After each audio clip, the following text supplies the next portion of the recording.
Elle a perdu connaissance là dans le parc, serrant ses 3 bébés contre elle. Mais tout a changé quand un milliardaire est passé par là. Abonnez-vous à la chaîne et écrivez dans les commentaires d'où vous regardez cette vidéo. Le sifflement intelligent qui se levait était le seul son qui troublait le silence à l'intérieur du manoir. Une lumière chaude du soleil se déversait sur les sols en marbre poli, rampant sur les meubles en cuir moderne, rebondissant sur les luminaires chromés qui brillaient comme des pièces de musée.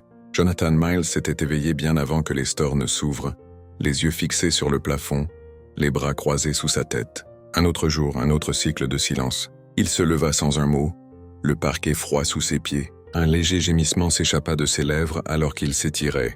La raideur dans ses épaules était le rappel d'une autre nuit sans sommeil. L'odeur d'un expresso fraîchement moulu s'infiltrait depuis la cuisine automatisée en bas. Elena, sa gouvernante de longue date, avait probablement programmé l'horaire comme toujours. La routine était impeccable, efficace, prévisible. Son dressing, sélectionné par un styliste professionnel des mois auparavant, offrait des rangées de vêtements de sport anthracite, bleu marine et blanc cassé. Il en choisit un sans réfléchir et se changea machinalement. La tente et chaussures de course avec le même soin délibéré qu'il accordait au contrat des milliards. L'ascenseur vrombit doucement en descendant du 35e étage. Jonathan fixa son reflet dans les parois en miroir. Un bel homme au début de la quarantaine, aux cheveux noirs et aux yeux trop fatigués pour son âge. Le monde voyait un magnate de la technologie, un visionnaire, un titan de l'intelligence artificielle. Mais derrière ses yeux persistait un vide terne que le succès ne pouvait combler. Dehors, l'air matinal de Chicago était vif, du genre qui réveille les poumons. Grand Park s'étendait devant lui comme une échappatoire soignée à l'étalement urbain. Ses pelouses manucurées et ses sentiers pavés accueillaient déjà les lève-tôt. Des joggeurs le dépassaient par 2, écouteurs aux oreilles, chiens en laisse. Des couples se promenaient avec des gobelets de café en carton, leur rire discret perçant le froid. Il courait seul. Le rythme régulier de ses baskets sur le sentier était méditatif, presque apaisant. Il comptait ses respirations en contournant la roseraie puis le lagon, où des canards glissaient sur la surface vitreuse. Imperturbé par le touriste occasionnel, cette matinée calme et dorée aurait dû apporter la paix. Mais tout ce à quoi il pouvait penser était à quel point tout cela semblait artificiel. Il était un homme entouré de gens mais inaccessible à l'intimité. Pas depuis Ava. Il se permettait rarement de penser à elle et jamais pendant la journée. Mais quelque chose ce matin-là, le calme, le poids dans sa poitrine, ouvrit la porte. 10 ans s'étaient écoulés depuis son départ. 10 ans depuis qu'il avait trouvé sa valise près de la porte, et une note manuscrite expliquant qu'elle ne pouvait pas vivre dans un monde construit pour les machines, pas pour les gens. Il l'avait aimée, peut-être pas parfaitement mais avec ferveur. Depuis lors, il avait construit des murs plus hauts, plus forts, enveloppé de codes et de contrats. Alors qu'il se dirigeait vers le bosquet boisé près de l'extrémité sud-est du parc, son rythme ralentit. Un groupe de vieux chênes ombrageait un long banc où il s'arrêtait habituellement pour boire de l'eau. Mais aujourd'hui, quelque chose n'allait pas. Une poussette tordue était près du banc, son cadre rouillé et son tissu déchiré. Une casquette d'enfant pendait nonchalamment à la poignée, et sous l'ovale effiloché, il aperçut un enchevêtrement de couvertures. Aucun mouvement, aucun son. La poitrine de Jonathan se serra alors qu'il s'approchait. Une femme était affalée sur le côté du banc, la tête penchée, ses cheveux tombant en vagues désordonnées sur son visage. Ses vêtements étaient refroissés, tachés. Un sac en toile renversé à ses pieds, des couches, des biberons, une brique de jus vide. Il s'approcha. Près de la poussette, blottis ensemble dans une couverture commune, se trouvaient 3 nourrissons, à peine âgés de 6 mois selon son estimation inexperte. Leurs joues étaient pâles, leurs lèvres sèches, leurs mouvements léthargiques. La femme ne bougeait pas. Jonathan, la voix basse mais urgente, dit « Il tendit la main et toucha son épaule. » Rien. Sa peau était moite sous ses doigts. La panique l'envahit. Il tomba à genoux et vérifia son poignet. Un pouls faible mais présent. Il jeta de nouveau un coup d'œil au bébé. L'un gémit, un son mince et fragile qui perça quelque chose de profond dans sa poitrine. Il regarda autour de lui. Le sentier était étrangement vide. Un jogger passa au loin, inconscient. Pas de policier, pas de personnel médical. La borne d'appel la plus proche était à plus de plusieurs centaines de mètres. Sortant son téléphone, il hésita. Il pouvait appeler le 911, il le devait. Mais si l'on tardait et si cette femme et ses bébés n'avaient pas 15 minutes de plus, sa voiture n'était pas loin. Il pouvait leur obtenir de l'aide plus rapidement lui-même. Il souleva doucement la femme. Elle était effroyablement légère. Sa tête se balança contre sa poitrine et il ajusta pour soutenir son cou. D'un bras, il poussa la poussette branlante vers le parking. La roue avant se bloqua 2 fois, déviant dans l'herbe, mais il continua. Son SUV noir était garé le long du trottoir. Avec effort, il plia la poussette avec les nourrissons toujours à l'intérieur, prudemment en toute sécurité, et les chargea à l'arrière, attachant la base d'une main, tout en équilibrant la femme sur le siège passager. En conduisant, il appela Elena. « Elena, j'ai besoin du docteur à la maison maintenant. 3 bébés, peut-être 6 mois, une femme. Ils sont en mauvais état. Prépare de la nourriture, du lait maternisé, des électrolytes, tout ce qu'on a. » Elena, comme toujours, ne posa pas de questions. Sa voix calme transmit les instructions à la cuisine et au personnel de maison, avec une précision militaire. Le trajet de 10 minutes pour retourner à Lincoln Park sembla interminable. Il ne cessait de jeter des coups d'œil à la femme à côté de lui. Son visage creusé, ses cils papillonnant à chaque secousse de la route. Les bébés s'agitaient à l'arrière, leurs faibles pleurs rappelant qu'ils étaient en vie, qu'ils se battaient encore. Les portes de la propriété s'ouvrirent à l'arrivée du SUV. Elena était déjà à la porte, vêtue d'un tablier médical aux côtés du docteur Kaplan, un pédiatre chevronné qui servait la famille de Jonathan depuis longtemps. Une infirmière suivait de près. Jonathan porta la femme à l'intérieur, tandis que la poussette était rapidement emmenée dans le salon ensoleillé où les bébés furent délicatement transférés sur des couvertures au sol. Le docteur Kaplan travailla rapidement, vérifiant les pouls, la respiration, les niveaux d'hydratation. L'infirmière prépara des perfusions intraveineuses avec des mains expertes. « Ils sont déshydratés, mal nourris », dit Kaplan d'un air sombre. « Il faudra les réhydrater avec précaution. Dématernisation, perfusion. Nous pouvons les stabiliser ici pour le moment. » Jonathan hocha la tête, debout au-dessus d'eux comme une sentinelle. Et elle, épuisée, sous-alimentée, elle n'a probablement pas mangé correctement depuis des jours, répondit Kaplan. Elle a besoin de repos et de fluide. Jonathan recula, les bras picotants. La femme s'agita sur le canapé, ses lèvres s'entr'ouvrirent. « Noah, Ava !» murmura-t-elle d'une voix rauque, puis retomba dans l'inconscience. « Des prénoms ?» murmura Jonathan. Une infirmière étiqueta les bracelets des bébés en conséquence. 2 filles, 1 garçon. Il resta là pendant des heures, incapable de partir. Il regarda l'une des filles. Il serra le doigt du médecin. Noah toussa et se tortilla sous sa couverture. Ava cligna des yeux, ses cils papillonnants. Ils étaient minuscules, fragiles, vivants. En fin d'après-midi, le soleil se déversa à travers les hautes fenêtres, projetant des rayons dorés à travers la pièce. La femme, Maya, comme il l'apprendrait plus tard, commença à se réveiller. Ses paupières s'ouvrirent en tremblant, révélant des yeux ternis par l'épuisement mais alertes de panique. Elle essaya de s'asseoir. « Où » articula-t-elle. Jonathan s'agenouilla à côté d'elle. « Vous êtes en sécurité. Vous étiez dans le parc. Je vous ai amené ici. Les enfants vont bien. On s'occupe d'eux. » Son regard se porta sur les bébés, et son corps se détendit un peu. « J'ai essayé, » murmura-t-elle. « Je ne savais pas où aller d'autre. Vous avez fait ce qu'il fallait, » dit-il doucement. « Vous les avez maintenus en vie. » Elle le regarda alors, les yeux vitreux et concentrés, et quelque chose passa entre eux. Pas de la reconnaissance, pas encore, mais une fragile compréhension. Plus tard, Kaplan confirmerait qu'avec une nutrition et des soins appropriés, les 3 nourrissons se rétabliraient. Maya elle-même aurait un plus long chemin à parcourir physiquement et émotionnellement, mais elle était stable, vivante. Jonathan s'assit dans le fauteuil cette nuit-là, les lumières tamisées, alors que la maison bourdonnait d'une nouvelle énergie. Le silence qu'il chérissait autrefois semblait maintenant étouffant. Il regarda une photo qu'il avait trouvée dans son sac. Maya souriant avec les bébés. Peut-être quelques mois auparavant, tous rayonnant d'espoir. Qui était-elle? Pourquoi personne ne l'avait-elle aidée plus tôt?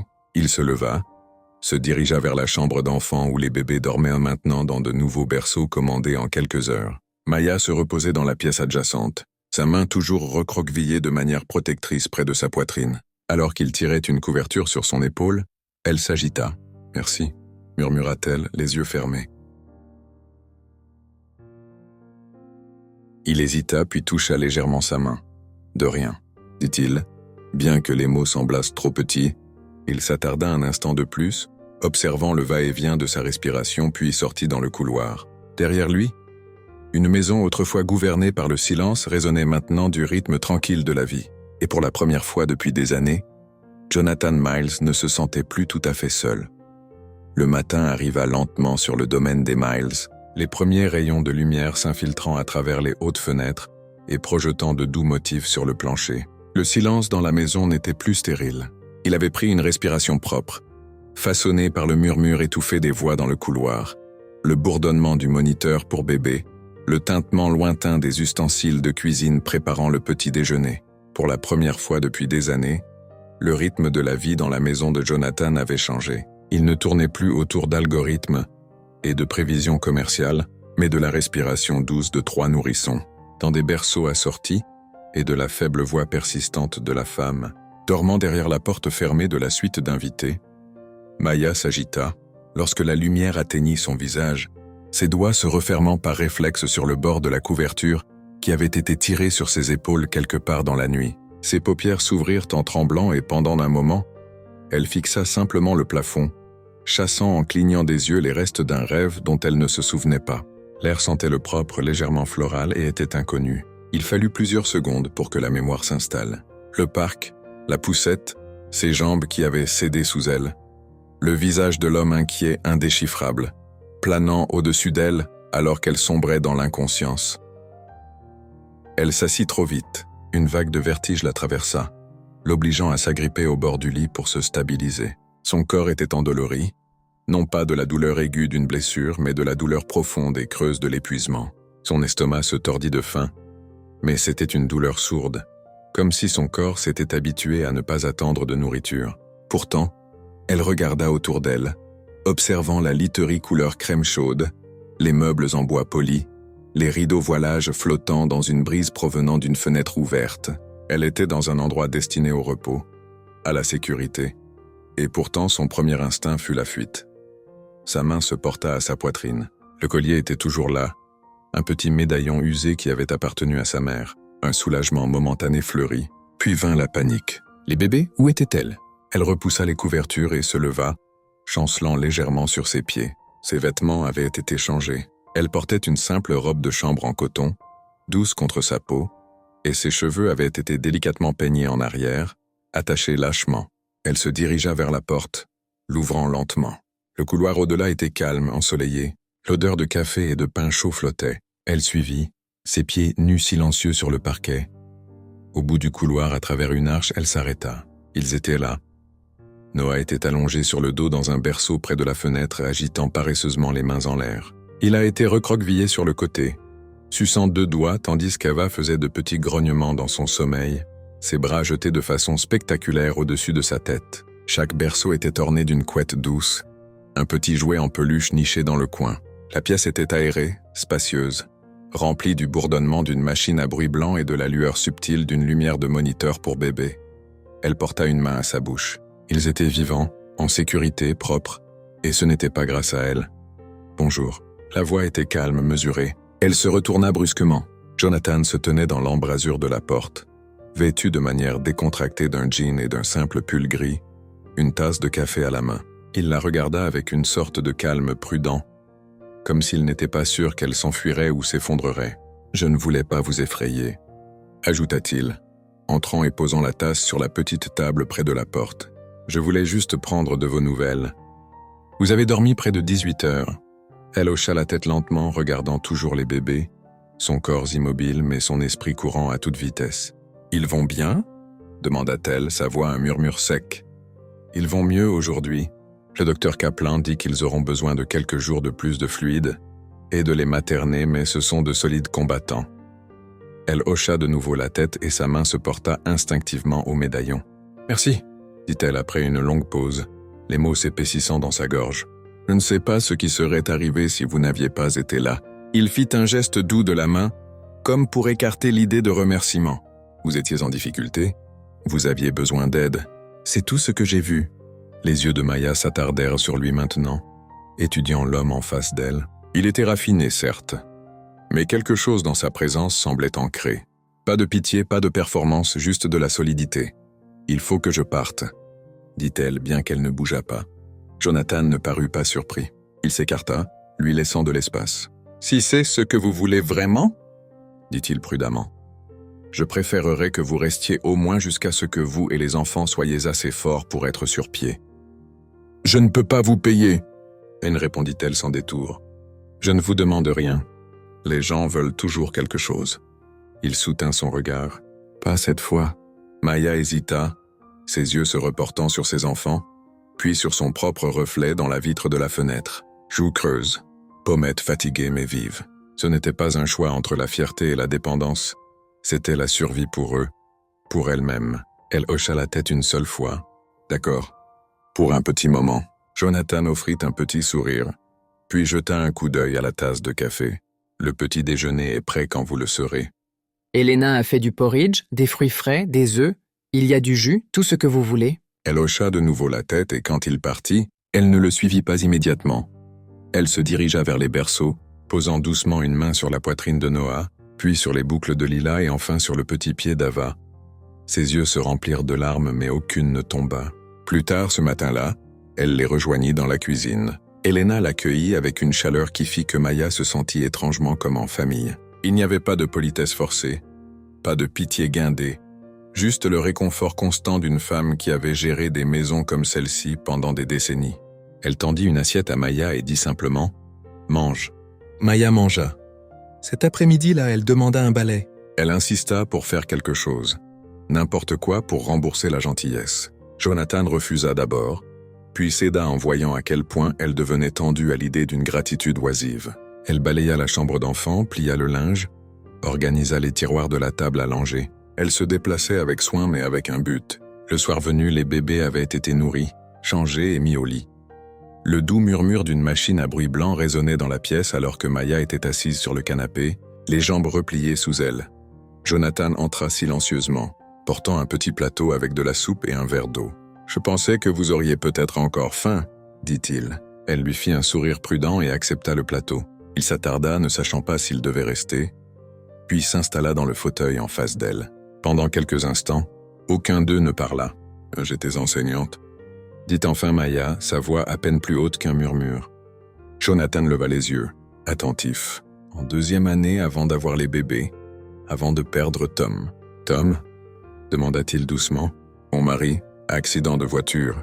Il est mort 6 semaines avant que j'accouche. » Jonathan hocha la tête solennellement. « Je suis désolé. » Elle haussa les épaules, mais ses yeux brillaient. « Nous avions des projets, une petite maison à Bronzeville. J'allais terminer mon master. » Il allait lancer sa propre entreprise de bricolage. Ce n'était pas luxueux, mais c'était à nous.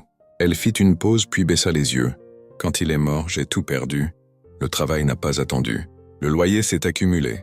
Personne ne veut embaucher une veuve enceinte sans garde d'enfant.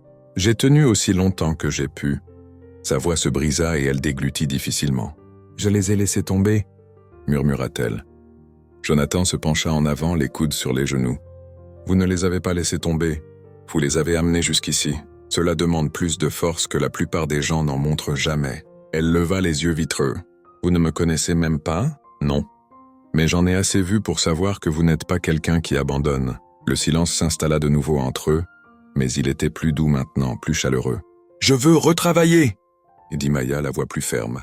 « Je ne veux pas vivre de la générosité de quelqu'un. » Jonathan hocha la tête. « Je peux vous aider avec ça si vous êtes d'accord. » Je n'ai pas les moyens de retourner à l'école. Je n'ai pas dit que je vous ferais payer. Elle hésita. Pourquoi? Il réfléchit un instant. Parce que parfois les gens ont besoin d'un coup de main pour se remettre sur pied. Peut-être ai-je passé trop de temps entouré de choses qui n'ont pas d'importance. Ses yeux croisèrent les siens pendant un long moment. D'accord, dit-elle. Cette nuit-là, après que les bébés se furent endormis, Jonathan resta éveillé dans son bureau, faisant des recherches sur le renouvellement des qualifications pour les enseignants de l'Illinois. À minuit, il avait mis en favori 4 programmes en ligne, contacté 2 administrateurs et transmis les informations à Elena pour impression. En bas, Maya vérifia une dernière fois ses enfants, lissant une couverture, ajustant une tétine. Elle s'attarda près de la fenêtre, regardant la ligne d'horizon de Chicago, sa main reposant sur le médaillon à sa poitrine. Demain serait différent. Pas facile, pas garanti, mais différent. Et peut-être, juste peut-être, pourrait-elle recommencer. La pluie tombait doucement ce matin-là, tapotant contre les larges fenêtres de la chambre d'enfant comme des doigts prudents, ajoutant un rythme doux au bourdonnement du bruit blanc et à la respiration des nourrissons. Maya se tenait devant les berceaux, les bras croisés, une tasse de thé refroidissant entre ses paumes.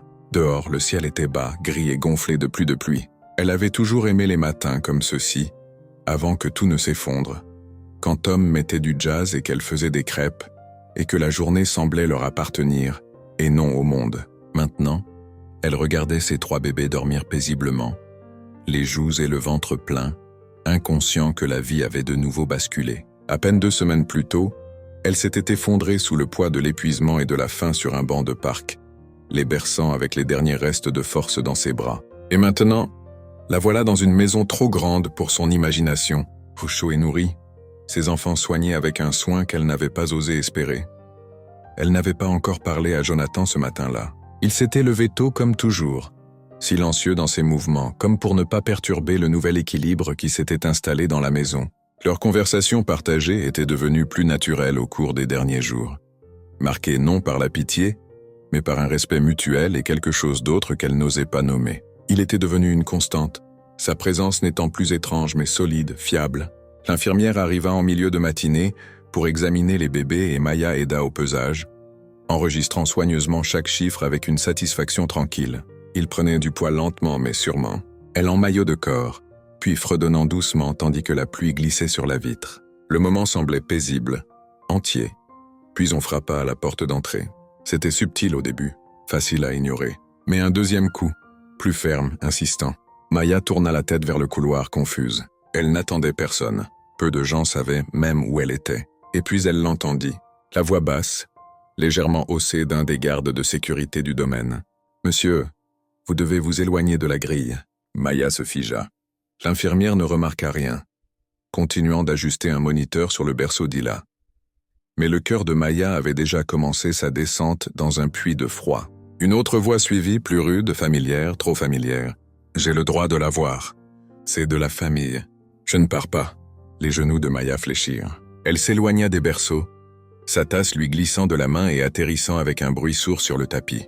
Le thé s'étala rapidement, assombrissant le tissu, mais elle ne le remarqua pas. Son esprit était déjà en train de sombrer. Cette voix, ce crétin, ce n'était pas possible. Elle courut. Jonathan était déjà dans l'entrée quand elle atteignit le haut des escaliers, parlant calmement à l'un des gardes via l'interphone. La caméra montrait un homme debout de l'autre côté de la grille en fer, trempé par la pluie, les épaules voûtées dans un trench coat. Même floutée par la brume, Maya reconnut la posture, la mâchoire serrée. Raymond Brox. Elle s'arrêta net, le souffle coupé. Jonathan leva les yeux, son expression indéchiffrable, mais ses yeux se posèrent rapidement sur les siens et s'adoucirent. « Maya, dit-il doucement. Il dit qu'il est votre beau-frère. » Maya ne pouvait pas parler, les mains serrées sur ses flancs. Le garde la repoussait, mais il refusait de partir. Sa voix sortit enfin, fragile et petite. « Je le connais. C'est le frère de Tom. » Jonathan ne bougea pas, attendant qu'elle continue. « Il a essayé de prendre les bébés après la mort de Tom, » dit-elle, ravalant la bile dans sa gorge. « Il a dit que je n'étais pas stable. Il a essayé d'impliquer les services sociaux. Il a dit que j'étais inapte. Ça a presque marché. » La bouche de Jonathan se crispa. « Il a frappé Tom une fois, » murmura-t-elle.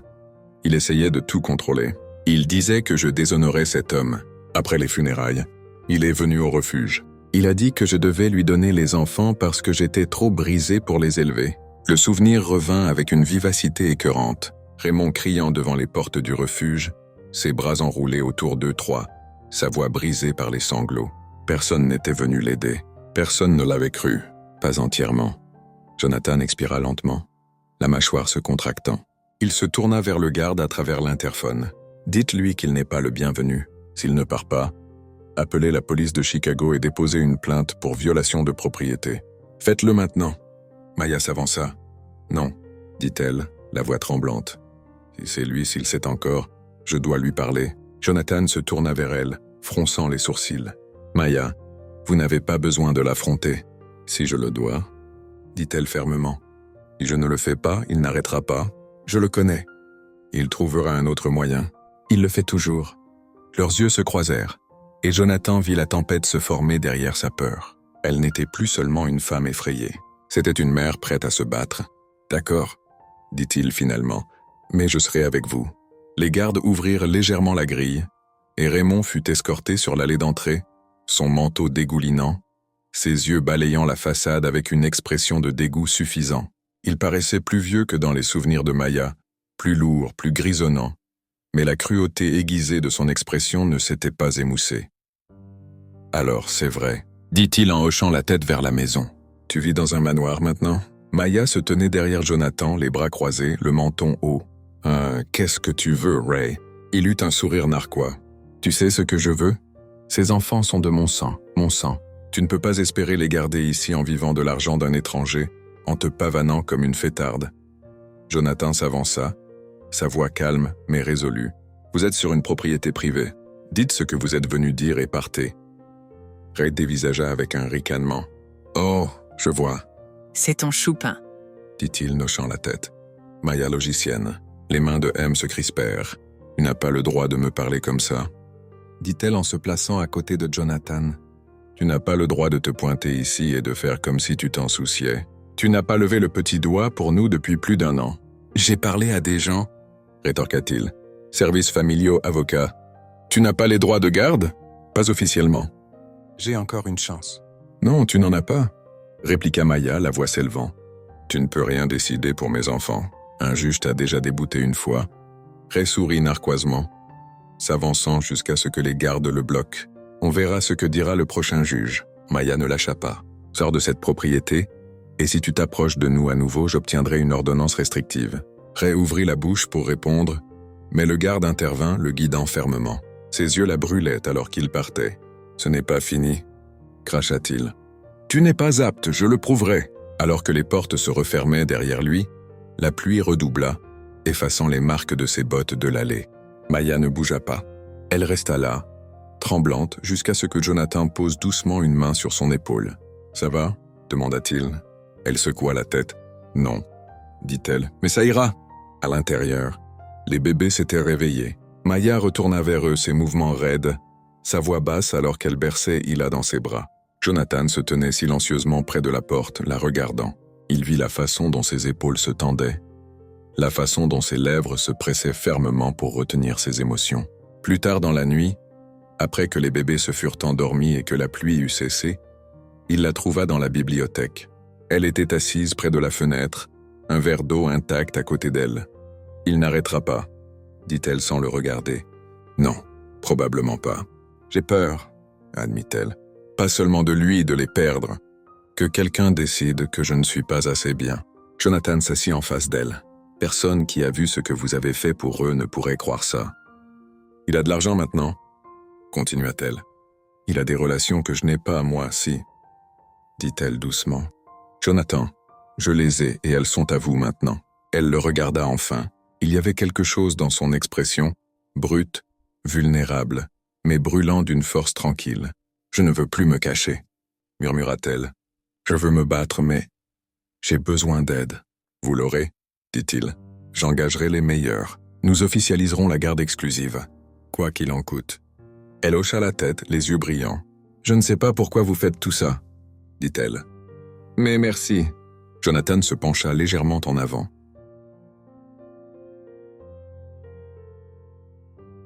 Parce que vous ne devriez pas avoir à le faire seul. » Elle sourit, le plus petit frémissement de ses lèvres, mais c'était réel.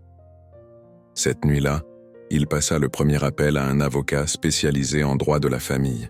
Le matin, les papiers étaient rédigés. Il transféra une provision qui ferait sourciller même le plus blasé des cabinets d'avocats. Maya passa le lendemain à serrer ses enfants un peu plus fort, à parler plus doucement, ses mouvements plus lents.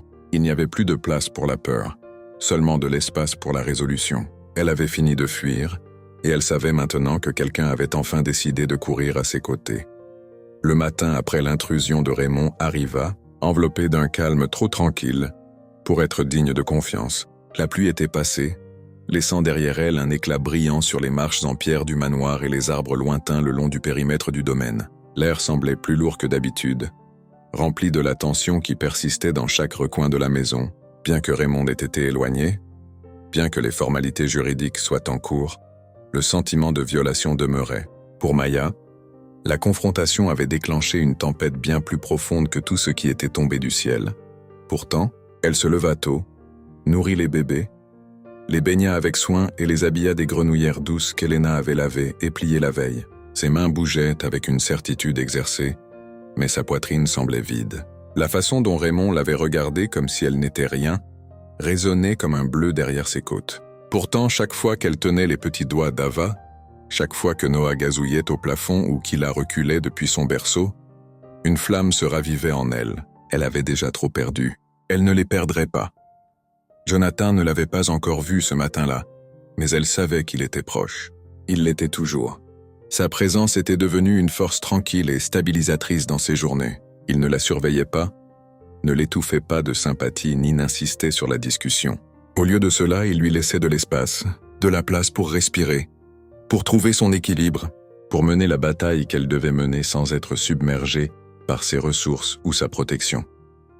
Après le petit déjeuner, il apparut à l'embrasure de la porte de la chambre d'enfant, non pas dans ses habituels vêtements de travail impeccables, mais en jean et pull rond bleu marine. Son expression était indéchiffrable, mais quand ses yeux rencontrèrent les siens, il y avait une douceur en eux, une invitation plutôt qu'une attente, je pensais, dit-il d'un ton posé et mesuré. Si vous êtes toujours intéressé par ces programmes d'éducation, j'ai trouvé quelques options. Maya leva les yeux de la balançoire où elle tenait Eva, clignant des yeux de surprise. L'idée de l'école semblait à la fois étrangère et alléchante, comme un rêve rangé dans une boîte marquée « plus tard ». « Je le suis », dit-elle après une pause, ajustant Eva contre sa poitrine. « Je ne pensais juste pas que ce serait encore possible. Pas après tout ça. »« Eh bien, ça l'est », dit-il en entrant plus loin dans la pièce. « Il y a un programme de certification en ligne accrédité qui correspond à votre parcours. C'est flexible à votre rythme et ça commence ce mois-ci. J'ai déjà contacté le directeur. Si vous voulez, vous pouvez suivre le premier module gratuitement. » Sa bouche s'ouvrit puis se ferma. Ce n'était pas seulement l'offre, c'était la façon dont il la présentait.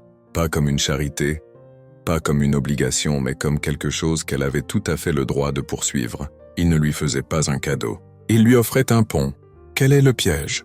demanda-t-elle, plissant un peu les yeux. Bien qu'un sourire tira le coin de ses lèvres. « Il n'y a pas de piège », répondit-il simplement.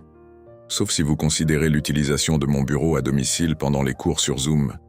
Elena insistera pour le dépoussiérer avant chaque cours. » Maya gloussa malgré elle, ses muscles se détendant pour la première fois ce matin-là. Elle passa une main sur les boucles d'Ava. « J'aimerais essayer, » dit-elle. « Juste essayer. »« Bien, » dit Jonathan. « Vous méritez de retrouver ce que vous aviez. Ou mieux. » Plus tard dans la journée, les bébés endormis et les moniteurs réglés, Maya s'assit au bureau poli du bureau de Jonathan, son ordinateur portable ouvert, un carnet à côté et les notions à vif. Le portail du cours clignotait doucement sur l'écran, fondement de l'éducation élémentaire. Ses doigts tremblaient sur le clavier, alors qu'elle entrait ses identifiants de connexion. Ce n'était plus de la survie, c'était quelque chose de nouveau, une reconquête. Jonathan ne la surveillait pas. Il passa une fois avec une assiette de fruits et du thé et disparut sans un mot. Maya travailla sur le premier module, absorbant le contenu sur les styles d'apprentissage et la gestion de classe. Son esprit s'exerçait comme il ne l'avait pas fait depuis des années. Elle prit des notes, hocha la tête, sentit quelque chose se rallumer. Elle n'était pas perdue, elle avait été en sommeil. Ce soir-là, en préparant les biberons avec Elena dans la cuisine, Maya se surprit à fredonner. Le rythme du lavage des biberons et du mélange de lait maternisé ne ressemblait plus au désespoir mais au soin. Elle se sentait toujours fatiguée, souvent dépassée, mais ses journées avaient de nouveau une forme, un sens. Jonathan entra en frappant légèrement sur le cadre de la porte, ses manches retroussées, les cheveux légèrement décoiffés. « Comment va l'étudiante ?» demanda-t-il en hochant la tête vers l'ordinateur portable rangé sous son bras. « Je n'ai encore rien raté », dit Maya en posant le biberon et en s'essuyant les mains. Il s'appuya nonchalamment contre le comptoir. « J'ai toujours pensé que les étudiants en éducation avaient le travail le plus difficile. Vous n'enseignez pas seulement du contenu, vous façonnez des humains. » Ses sourcils se levèrent. « C'est votre façon de dire que je fais quelque chose de plus important que d'inventer des robots ?» Son sourire s'élargit. « Ça dépend du robot. » Elle rit un instant. La cuisine sembla moins le domaine d'un étranger et plus une maison. Après que les bébés furent couchés, Jonathan proposa une promenade dans le jardin. Maya hésita, puis accepta. Ils se promenèrent côte à côte à travers les sentiers sinueux entre les rosiers et les petites fontaines. Leur conversation, lente et confortable. Elle lui parla de sa classe d'il y a des années, de la joie chaotique des élèves de deuxième année, de la façon dont un élève appelait chaque forme quadrilatère, et comment Tom riait quand elle racontait leurs phrases codées. Elle n'avait pas parlé de Tom comme ça depuis longtemps. Jonathan n'interrompit pas et ne se sentit pas mal à l'aise. Il écouta simplement. À un moment donné, elle s'arrêta de marcher et regarda les étoiles au-dessus. « Je pensais que je devais tout faire seule, » dit-elle. « Après sa mort, après le refuge, je pensais que c'était fini. »« Vous ne l'avez pas fait, » dit-il doucement. « Non, mais c'est ce que je ressentais. Et maintenant ?» Elle s'interrompit, incertaine. « Maintenant, vous le faites non pas parce que quelqu'un vous a sauvé, mais parce que vous avez continué. » Elle le regarda, cherchant une trace d'incrédulité ou de réconfort condescendant. Il n'y en avait aucune. « Vous m'avez tant donné, » dit-elle. « Je ne sais même pas pourquoi. » Le regard de Jonathan ne vacilla pas. « Je pense que vous le savez déjà. » Les mots restèrent suspendus entre eux, électriques et assourdissants. Une vérité qu'aucun d'eux n'avait osé nommer. De retour à l'intérieur, ils retournèrent à la chambre d'enfant. Jonathan prit Noah qui s'agita dans son sommeil mais ne pleura pas et le serra contre lui. Maya regardait de l'autre côté de la pièce, les bras croisés nonchalamment, les yeux doux. Il avait l'air si naturel, si ancré. La façon dont sa main berçait la tête du bébé, la façon dont il se déplaçait avec un instinct tranquille. « Vous êtes doué avec eux ?» dit-elle doucement. Il regarda, souriant faiblement. « Ils rendent les choses faciles. »« Non, ce n'est pas le cas. » répondit-elle. « Mais vous ne fuyez pas ça. » Il reposa Noah dans le berceau et se tourna pour lui faire face complètement. « J'ai fui beaucoup de choses pendant longtemps, » dit-il. « Mais pas ça. La proximité de leur corps, le silence de la pièce, le poids partagé de la survie et de l'espoir. C'était trop et pas assez. » Maya s'avança, ses doigts effleurant les siens alors qu'ils ajustèrent la couverture d'Ava. Le contact fut bref, mais il brûla de quelque chose d'indéniable. Ils ne parlèrent plus jusqu'à ce qu'il atteigne la porte. « Bonne nuit, Maya !»« Bonne nuit !» murmura-t-elle. Mais aucun d'eux ne dormit facilement. Pas avec l'attraction grandissante, pas avec les frontières entre eux, qui commençaient à s'estomper. La confiance s'était construite non pas dans de grands gestes, mais dans des choix discrets. Et maintenant, elle devenait quelque chose de plus. Dans les jours qui suivirent, ils s'installèrent dans un rythme. Maya poursuivit ses cours, terminant les modules en avance sur le calendrier, se surprenant même. Elle organisa une réunion virtuelle avec un conseiller et commença à planifier les examens de certification. Jonathan prenait de ses nouvelles chaque soir, posant des questions, montrant une curiosité sincère. Son respect jamais performatif. Il ne la surveillait pas, ne prétendait pas comprendre son chemin, mais il marchait à ses côtés et c'était suffisant. Les bébés prospéraient. Ils devenaient plus potelés, riaient plus, dormaient plus longtemps. Maya appréciait Jonathan, non pas parce qu'elle le devait, mais parce qu'elle le voulait. Il changeait les couches sans se plaindre, préparait le lait avec précision et une fois, il a même chanté une berceuse fausse jusqu'à ce que tous les trois cessent de pleurer de pure confusion. Maya avait tellement ri qu'elle avait failli tomber. Il y eut des moments difficiles. Maya faisait des cauchemars, des souvenirs de refuge, d'avis d'expulsion, de tenir ses bébés en se demandant si le lendemain viendrait. Parfois, elle se réveillait au milieu de la nuit et se faufilait jusqu'à la chambre d'enfant, juste pour les voir respirer. Jonathan commença à faire de même. Parfois, ils s'y rencontraient, tous deux silencieux, tous deux regardant les veilleuses des berceaux clignoter doucement dans le noir. Ils ne parlaient jamais pendant ces visites. Ils n'en avaient pas besoin. Une nuit, après une conférence particulièrement émouvante sur le traumatisme infantile et la résilience, Maya était assise dans la bibliothèque avec son manuel ouvert et des larmes coulant silencieusement sur ses joues. Elle ne remarqua Jonathan que lorsqu'il posa une tasse de thé à côté d'elle et tira une couverture du dossier de la chaise. « Mauvaise journée ?» demanda-t-il doucement. Elle hocha la tête, fermant le livre. « Juste tout. Je pensais avoir dépassé ça, mais non. Vous n'avez pas à l'être, dit-il. Vous devez juste continuer. » Elle se tourna alors vers lui, les yeux rouges. « Pourquoi êtes-vous vraiment là, Jonathan ?» Il ne détourna pas le regard. « Parce que c'est la première chose depuis des années qui semble réelle. Vous, les enfants, cette maison pleine de bruit, de biberons et de petites chaussettes. Je ne savais pas que j'en avais besoin, mais c'est le cas. » Elle ne répondit pas d'abord. Puis, très lentement, elle se pencha en avant et laissa sa tête reposer sur son épaule. Pendant un long moment, il resta assis comme ça, immobile. Le feu dans la cheminée crépitait doucement. Quelque part à l'étage, un bébé s'agita et se rendormit. Maya ne parla pas. Elle n'en avait pas besoin. La chaleur dans sa poitrine n'était plus de la peur, de la gratitude ou du désespoir. C'était de la confiance et elle grandissait. Le soleil de fin de printemps s'insinuait doucement sur le rebord de la fenêtre, projetant une lueur dorée et chaude sur le sol de la chambre d'enfant, où des jouets éparpillés et du linge plié racontaient l'histoire tranquille d'une longue et pleine journée.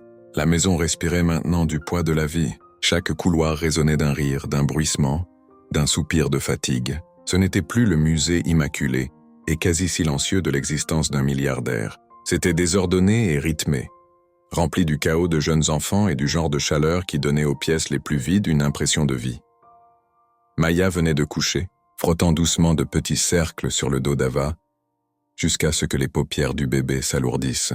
Noah dormait déjà, un ronflement s'échappant de son nez, sa main enroulée autour d'une girafe en peluche. Eva, la plus légère des dormeuses, s'agitait sans repos, ses jambes donnant des coups de pied sous la couverture. Maya se pencha sur son berceau et murmura la même berceuse qu'elle chantait au refuge quand elle n'avait rien d'autre à offrir que sa voix. C'était une mélodie simple, quelque chose que sa grand-mère avait fredonné des années auparavant et maintenant elle vivait dans le souffle entre les couplets. Au bout du couloir, Maya entendit des pas mesurés et prudents. Jonathan. Il marchait toujours de cette façon le soir maintenant, comme si le rythme de la maison avait façonné ses propres mouvements. Elle ne leva pas les yeux quand il entra, mais elle sut que c'était lui. Elle pouvait sentir sa présence avant même qu'il ne parle. « J'ai apporté l'humidificateur », murmura-t-il, tenant la petite unité dans une main et une bouteille d'eau filtrée dans l'autre. Le docteur Kaplan a dit que cela pourrait aider la respiration d'Eva. Maya le prit de ses mains avec un hochement de tête et commença à le remplir. Ses yeux étaient fatigués, mais ses mains étaient stables. Elle a plus toussé ce soir, dit-elle. Sa poitrine ne sonne pas bien. Tu veux que je l'appelle à nouveau? Maya hésita. Peut-être demain matin. Voyons d'abord comment elle se porte avec l'humidificateur. Jonathan n'insista pas. Il se tint à côté d'elle, la regardant ajuster les réglages. Un bourdonnement commença à émaner de la machine, et une brume fraîche s'éleva dans l'air. « Merci », dit-elle en levant les yeux. Il sourit doucement. « Tu n'as pas à me remercier à chaque fois. Je sais, mais je veux quand même le faire. » Ensemble, ils reculèrent et regardèrent Eva s'installer plus profondément dans son sommeil. La tension dans ses membres se dissipant progressivement. La pièce était sombre, éclairée seulement par la douce lueur du moniteur pour bébé et le clair de lune qui s'infiltrait à travers les rideaux. C'était paisible, trompeusement car sous le calme quelque chose s'agitait, quelque chose que Maya avait tenté de réprimer.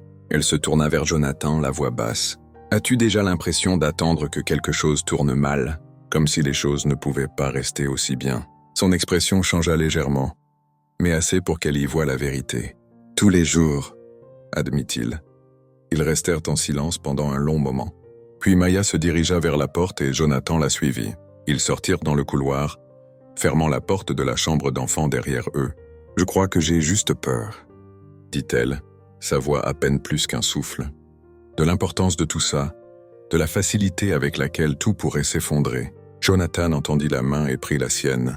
Ce n'était pas un grand geste, mais il était stable et certain. « Moi aussi », dit-il, « mais je ne vais nulle part. » En bas, la cuisine était encore chaude du dîner. Elena avait de nouveau fait des pâtes pour la 3e fois cette semaine. Mais personne ne se plaignait. Les bébés en avaient écrasé plus sur leur chaise haute que dans leur bouche. Et Maya avait tellement ri quand Ava avait jeté une boulette de viande par terre qu'elle avait presque pleuré. Jonathan avait tenté de l'attraper en plein vol et avait fini par renverser un verre d'eau à la place. C'était chaotique, ridicule et absolument parfait. Maintenant, alors qu'ils étaient assis au comptoir de l'îlot, Maya sirotait une tasse de thé, tandis que Jonathan s'occupait d'assembler un nouvel ensemble de verrous de sécurité pour enfants. « Tu deviens bon à ça », dit-elle, le regardant se battre avec le loquet en plastique. « J'ai eu d'excellents professeurs », répondit-il en hochant la tête vers la pile de livres sur la parentalité qu'Elena avait descendue du grenier. Maya sourit, mais son expression devint sérieuse. « Je veux te demander quelque chose. » Jonathan leva les yeux, ses mains s'immobilisant. S'il m'arrivait quelque chose, si Ray parvenait à... Il la coupa doucement. « Et il n'y parviendra pas. Mais s'il le faisait, » continua-t-elle, ses yeux cherchant les siens. « Est-ce que tu t'occuperais d'eux ?» La pièce devint soudain très silencieuse. La question, bien qu'hypothétique, portait le poids de quelque chose de sacré. « Je donnerai tout ce que j'ai pour les garder en sécurité, » dit-il, « et je m'assurerai qu'ils sachent à quel point tu les aimais. » Elle hocha la tête, mais ses mains tremblaient légèrement. « Je suis désolée, » murmura-t-elle. « Je n'aurais pas dû demander ça. » « Non, dit-il fermement. Tu aurais dû parce que c'est important. Elle cligna rapidement des yeux, puis sans réfléchir, elle tendit de nouveau la main vers la sienne. Il ne la retira pas. En fait, il se pencha, son front touchant presque le sien. Maya, dit-il doucement, tu n'es plus seule. Tu n'as plus à te préparer au pire chaque jour. Elle hocha la tête, des larmes pressant derrière ses yeux, mais elle ne les laissa pas tomber. Ils passèrent la matinée suivante ensemble dans la chambre d'enfant, réorganisant la table à langer, triant les nouvelles donations d'un des partenaires communautaires de Jonathan. Des vêtements doux, des livres pour enfants, des couvertures. Maya regarda Jonathan tenir une grenouillère avec un dinosaure dessus, ses sourcils fronçant dans une fausse concentration. « C'est à l'envers » demanda-t-il. « Non » rit-elle, « mais ça expliquerait pourquoi tu mets leurs pantalons à l'envers. » Il finit d'être offensé. « J'apprends vite. Tu es courageuse au moins. » Il la regarda alors plus sérieusement. « Je le ferais sans faute si ça signifiait qu'ils allaient bien. » Cet après-midi-là, ils emmenèrent les bébés dans le jardin pour la première fois depuis des jours. Le soleil était revenu, réchauffant les sentiers de pierre et réveillant les tulipes et les jonquilles. Les bébés étaient allongés dans un grand parc installé sur l'herbe, babillant et agitant leurs membres tandis que des papillons volaient dans les airs. Maya et Jonathan étaient assis à proximité, une couverture de pique-nique entre eux. Elle sortit son ordinateur portable, révisant le matériel de cours pour une prochaine évaluation. Il observait les enfants, montrant une abeille à Hila et narrant son trajet comme un personnage de livre d'enfant. Maya leva les yeux de l'écran, le cœur gonflé à sa vue. « C'est ce que j'ai toujours voulu », dit-elle doucement. « Pas la maison, pas l'argent, juste ça. Du temps, la paix, des rires. » Il la regarda, la lumière du soleil se reflétant dans ses yeux. « Tu mérites tout ça. » Ils restèrent là pendant des heures, laissant les bébés faire la sieste à l'ombre de l'érable. Quand Eva pleura, Maya la prit dans ses bras, la berçant doucement tandis que Jonathan essuyait la bave du menton de Noah et lui offrait un anneau de dentition souple. Ils travaillaient en tandem maintenant, sans effort, comme deux instruments accordés sur la même mélodie. Alors que le soir tombait et que le ciel passait du bleu au lavande, ils ramenèrent les bébés à l'intérieur. Maya s'arrêta dans le couloir, ajustant la couverture sur l'épaule d'Eva. Jonathan, il s'arrêta et se retourna. « Je ne sais pas comment dire ça sans que ça paraisse trop. Dis-le quand même. » Elle hésita puis s'approcha. « Tu es plus que l'homme qui m'a aidé quand j'étais désespéré.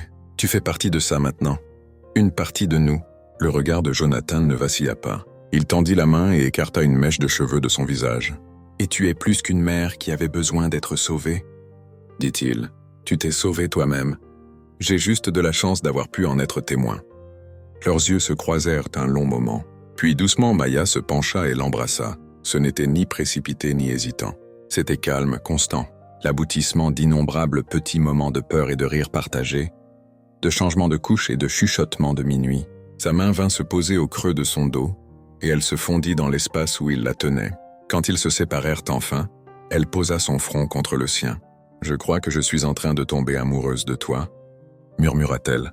Il sourit, la voix basse. « Alors, j'espère que je t'ai déjà rattrapé. » Ils restèrent là un souffle de plus, puis Eva s'agita dans ses bras, brisant le charme d'un petit bâillement. Maya rit doucement et embrassa la joue de sa fille. « Je suppose qu'elle approuve, » dit Jonathan. « C'est elle la patronne ici. » Cette nuit-là, après que les enfants se furent endormis, Maya se retrouva dans la bibliothèque, cette fois avec Jonathan à ses côtés, examinant les documents juridiques de ses avocats, les papiers de garde exclusive, les protections de tutelle formelle, les contacts d'urgence. Chaque page était un bouclier entre eux et l'homme qui planait encore à la périphérie de leur vie. « Tu as vraiment fait tout ça pour nous ?» demanda-t-elle en parcourant le dernier document. « Je l'ai fait pour ma famille », répondit-il sans hésitation. Et à ce moment-là, elle sut qu'il ne se contentait plus de survivre. Il devenait quelque chose de réel, un foyer, une unité, une famille. Le monde extérieur ne comprendrait peut-être jamais comment cela a commencé. Comment une femme d'un refuge et un magnate de la technologie se sont rencontrés dans un moment de crise et ont construit quelque chose d'entier, mais cela n'avait pas d'importance. Ce qui comptait, c'était ce qu'ils avaient maintenant, ce qu'ils construisaient ensemble dans les heures calmes entre les tétés, les cours et les baisers. Alors qu'un feu crépitait à côté d'eux et que la maison s'installait dans son calme nocturne, Jonathan prit sa main. « Plus d'adieu, » dit-il. Elle hocha la tête, ses doigts se refermant sur les siens. « Plus de peur, » répondit-elle. Ensemble, Ils s'assirent dans la lueur de quelque chose de plus fort que la sécurité. Ils s'assirent dans l'amour. Le soleil du matin filtrait à travers les larges fenêtres de la cuisine, projetant une lueur dorée sur les comptoirs polis et le bouquet de tulipes fraîches qu'Elena avait arrangé à peine 1 heure auparavant. Maya se tenait à l'évier, rinçant un bol sous l'eau chaude, les manches retroussées jusqu'au coude, les cheveux tirés en un simple chignon. Les jumeaux jouaient avec des cubes mous dans leur chaise haute, tandis qu'Eva était assise sur le carrelage avec un livre d'images, babillant doucement pour elle-même. La matinée avait été paisible, mais la paix, Maya l'avait appris, ne durait jamais éternellement. La voix de Jonathan appela depuis le couloir, nette et claire. « Maya, peux-tu venir ici ?» Quelque chose dans son ton la fit se figer. Pas la peur exactement, mais l'urgence. Elle ferma le robinet, s'essuya rapidement les mains sur une serviette et se dirigea vers le bureau à domicile. Il se tenait derrière le bureau, une tablette à la main, son expression indéchiffrable. Quand il leva les yeux, il n'y avait pas de sourire. « Raymond a déposé une requête d'urgence auprès du tribunal, » dit-il. Le cœur de Maya se serra. « Quel genre de requête ? Il prétend que tu es inapte à élever les enfants, que tu es mentalement instable depuis la mort de Tom. Il demande la garde provisoire. » Elle sentit la pièce basculer légèrement, son souffle se coupant dans sa gorge. « Ce n'est pas possible. J'ai tout fait correctement. J'ai des preuves, des dossiers médicaux, mon inscription au cours, les notes du pédiatre. » Jonathan contourna le bureau et prit ses mains dans les siennes. « Nous allons nous battre. Mes avocats ont déjà répondu. Nous avons tout ce dont nous avons besoin. Mais l'audience est fixée à demain. »« Demain ?» répéta-t-elle stupéfaite. Ils accélèrent les choses. « Mais nous sommes prêts. » Elle s'assit sur le bord de la chaise en cuir, luttant pour respirer calmement. Le rire d'Ava flotta depuis la cuisine, un petit son qui lui rappela tout ce qui était en jeu. Plus tard dans la nuit, après que les bébés se furent endormis, Maya se tenait dans le jardin, regardant les lumières de la ville au loin. Le même jardin où elle s'était d'abord permis d'imaginer une vie différente, une vie meilleure. L'idée qu'on puisse lui enlever cela maintenant semblait une blague cruelle. Elle s'était battue, avait grimpé si haut, et pourtant quelqu'un croyait pouvoir la réduire à rien de plus qu'une étiquette et une ordonnance du tribunal. Jonathan la trouva là. Il ne parla pas d'abord, se contentant de se tenir à ses côtés, offrant une compagnie silencieuse. Finalement, elle dit « Et si je les perds ?»« Tu ne les perdras pas.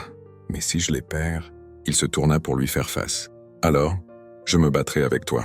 Chaque jour, chaque tribunal, chaque appel, je ne les laisserai pas prendre tes enfants. » Elle hocha la tête, essuyant une larme du dos de sa main. « Ils ne sont plus seulement les miens. » Son silence était une confirmation. Le lendemain, au palais de justice, tout se passa dans un flou. Ils entrèrent par l'entrée latérale pour éviter les journalistes prévenus par l'avocat de Raymond. La salle d'audience était petite, stérile, les murs beiges, l'éclairage trop vif. Maya était assise entre son avocat et Jonathan, ses mains tremblant sous la table polie. Raymond arriva dans un costume qui ne lui allait pas bien, le visage suffisant, la voix pleine d'une sollicitude artificielle, lorsqu'il s'adressa au juge. Il affirma que Maya était traumatisée, incapable de maintenir un logement stable et dépendante d'un étranger, Jonathan, pour son style de vie. Il la fit passer pour une opportuniste, un fardeau, une femme brisée. Mais ensuite, l'avocate de Maya se leva et parla avec un calme convaincu. Elle présenta des dossiers médicaux, des évaluations de psychologues, des documents de garde d'enfants et le programme complet de la formation d'enseignante de Maya. Elle montra des lettres de recommandation d'Elena, du pédiatre et du directeur du cours en ligne, qui avaient loué l'engagement et la constance de Maya. Et puis, au grand choc de Maya, Jonathan se leva pour parler. Il raconta au tribunal le jour où il l'avait trouvée, l'état dans lequel elle et les bébés se trouvaient, et comment, au cours des mois suivants, elle était devenue la personne la plus courageuse qu'ils connaissent. Il dit que Maya n'avait pas besoin de lui. On ne lui avait simplement jamais donné les outils pour réussir auparavant. Il dit qu'elle était la mère dont ses enfants avaient besoin, que ce qu'elle avait construit pour eux était une famille bâtie sur la force et l'amour, pas seulement sur la survie. Et finalement, il dit au tribunal qu'il avait officiellement soumis un affidavit demandant la garde de partage si Maya le choisissait un jour. Lorsque le juge demanda à Maya si elle avait quelque chose à ajouter, elle se leva sur des jambes qui la tenaient à peine, s'éclaircit la gorge et dit « J'ai passé la dernière année à me battre pour la sécurité de mes enfants. Je l'ai fait depuis un lit de camp dans un refuge, depuis un banc dans un parc et maintenant depuis un endroit où j'ai enfin trouvé la stabilité. Je ne suis pas parfaite, mais je suis leur mère et je ne les ai jamais, pas une seule fois, mis au second plan. » Le juge ne prit pas de décision ce jour-là. Il faudrait 48 heures. Mais en quittant le palais de justice, Jonathan posa une main sur le dos de Maya et pour la première fois, elle ne se sentit pas seule dans son combat. Ils rentrèrent chez eux épuisés. Les bébés étaient grognons, sentant la tension. Maya les berça plus longtemps que d'habitude cette nuit-là, leur fredonnant des chansons jusqu'à avoir la gorge sèche. Jonathan prépara et resta éveillé avec elle, ni l'un ni l'autre ne parlant, tous deux attendant. 2 jours plus tard, la décision arriva par un appel de l'avocat. Le tribunal rejeta la demande de Raymond. Le juge cita les soins constants de Maya, la documentation et les progrès comme motif pour que la garde exclusive lui reste confiée. L'affaire était classée. Maya pleura en entendant les mots, non pas parce qu'elle doutait d'elle-même, mais parce que pour la première fois, un système qui avait si souvent fait défaut à des gens comme elle avait choisi de protéger sa famille. Ce soir-là, Jonathan l'emmena dans le même parc où ils s'étaient rencontrés pour la première fois. L'air était chaud. Des oiseaux bruissaient dans les arbres. La ligne d'horizon de la ville brillait derrière eux. Les jumeaux étaient assis dans une poussette, Eva rebondissant dans un porte-bébé sur la poitrine de Jonathan. Ils s'assirent sur un banc sous un chêne. Jonathan fouilla dans sa veste et en sortit un morceau de papier plié. « Je travaille sur quelque chose », dit-il. Elle le déplia. C'était un plan. Un modeste bâtiment conçu comme un centre communautaire. « C'est une école », dit-elle. « Un commencement », dit-il en hochant la tête. Pour des familles comme la vôtre, pour des enfants comme Noah, Ava et Hila, un endroit où ils sont en sécurité, stimulés et vus. Elle fixa le dessin, les larmes aux yeux. « Tu es sérieux ? J'ai déjà obtenu le zonage et le financement. Je veux que tu m'aides à la diriger, à concevoir le programme, à embaucher le personnel, à en faire la tienne. » Maya leva les yeux vers lui, le cœur plein. « Je ne sais même pas quoi dire. Dis que tu le feras avec moi. » Elle sourit et cette fois les larmes coulèrent librement. « Je le ferai. » Plus tard cet été-là, un samedi après-midi tranquille, ils se marièrent dans le jardin, entourés des quelques personnes qui étaient devenues leur cercle. Elena s'essuyant les yeux avec un mouchoir, le pédiatre tenant Noah, le directeur du cours rayonnant vers Maya comme un mentor fier, et les enfants riant, applaudissant, vêtus de minuscules tenues assorties. La cérémonie fut simple. Il n'y avait pas de caméra, pas d'extravagance, juste des vœux prononcés sous une arche de fleurs blanches et un baiser qui scella une promesse forgée non dans la perfection, mais dans la persévérance. Maya se tenait à côté de Jonathan, lui tenant la main alors qu'ils regardèrent leurs enfants jouer dans l'herbe. La demeure derrière eux n'était plus seulement une maison, c'était un havre, un symbole, un miracle construit pièce par pièce, combat par combat, jour après jour. Ils nommèrent l'école le projet Havre. Elle ouvrit le printemps suivant. Le premier jour, Maya se tint aux portes d'entrée et accueillit chaque enfant par son nom. Certains venèrent de refuges, certains de familles en difficulté. Certains entrèrent avec la peur dans les yeux, la même peur qu'elle avait autrefois portée. Mais à la fin de la journée, les rires résonnaient dans les couloirs. Les crayons colorèrent leurs espoirs, et Maya sut que sa vie avait été changée par un seul choix. Et maintenant, elle construisait un monde où chaque enfant et chaque mère pourraient se voir offrir la même chance. Si vous avez aimé cette histoire, assurez-vous de vous abonner et d'activer les notifications pour ne pas manquer la prochaine. Découvrez les autres vidéos de la chaîne pour d'autres histoires puissantes comme celle-ci. Et n'oubliez pas de partager cette vidéo avec quelqu'un qui a besoin de la voir.